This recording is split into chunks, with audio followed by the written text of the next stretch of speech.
Hello, everyone. I'm going to do a brief walkthrough video of the new pattern builder tool built by Maticad for Crossville. So when we first open up the page, we're going to see this pop-up window showing these pre-designed templates or the option to create a new pattern.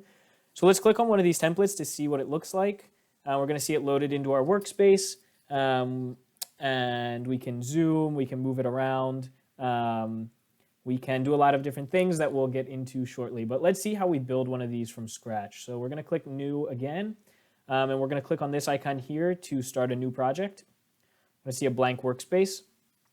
We have to add shapes to our pattern from this left-hand side over here. We're going to see these 9 available shapes.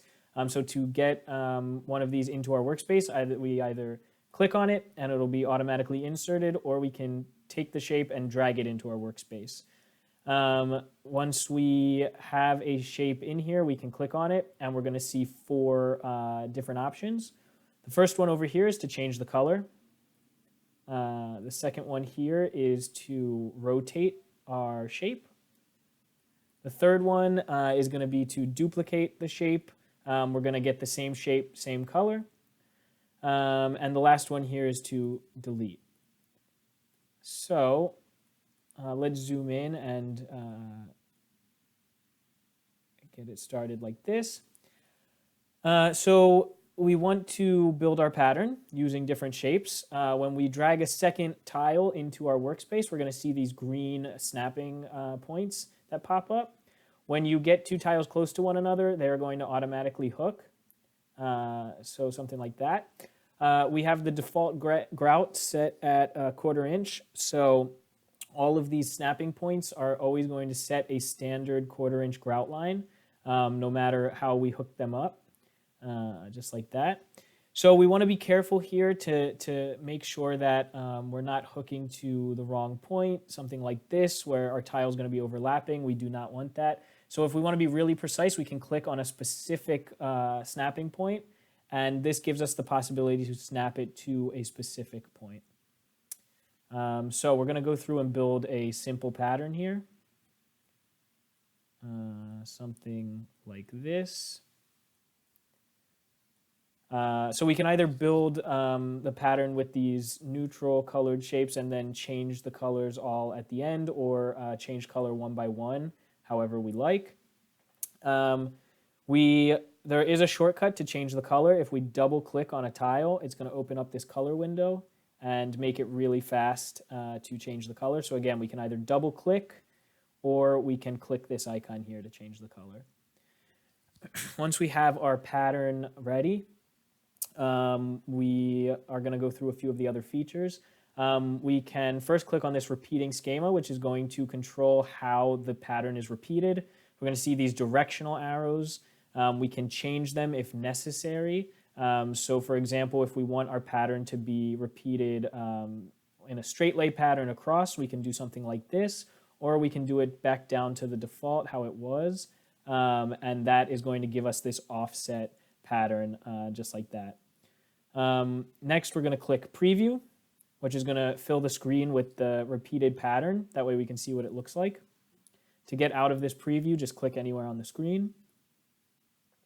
Next, we're going to look at this 3D tile inspector. If we click that, we're going to see a 3D view of our pattern that we just created. Now we can zoom in. We can move this around in 360. To close out of this 3D view, we click this X. Next, we're going to click on the visualizer. This is going to open up a new tab with 5 room scenes. If we click on a room scene, our pattern is going to load onto the wall. We can click interactive light, which will change the lighting in the scene so we can see what our pattern will look like, whether it's dark or light. We can go back and click on another scene. We can save this image by clicking Save. It'll be saved here with a generic name. Let's go back to the pattern builder. A few final things. We can give our project a name. We can set a date, can specify the customer name, the email, any notes. And lastly, we want to put in a width and height of the area that we want to tile. So for example, if we put in a width of 6 feet and a height of 3 feet, that information is going to be necessary to calculate the quantity of material that we need. So after we specify our tiling area, we want to click print. Once we have print, we're going to see a preview of our tiling area. So this is going to be dependent on the width and height that we put in before. Again, this is 6 feet wide and 3 feet high. We can change this to, let's say, 8 feet wide and 2 feet high. Click print again, and we'll see our preview has changed. It's going to calculate the square feet. That's 16 square feet. It's going to tell us our grout, like I said before, is 1/4 of an inch. And then on the second page, we're going to see all of the items that we used in our pattern by each individual tile. And then we're going to see the quantity square feet needed for that area that we specified before. We can print this. We'll see our preview on the first page and our quantities on the second page.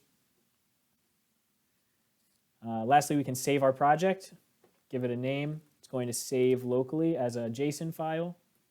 And we can load that back into the project, into the tool at a later time.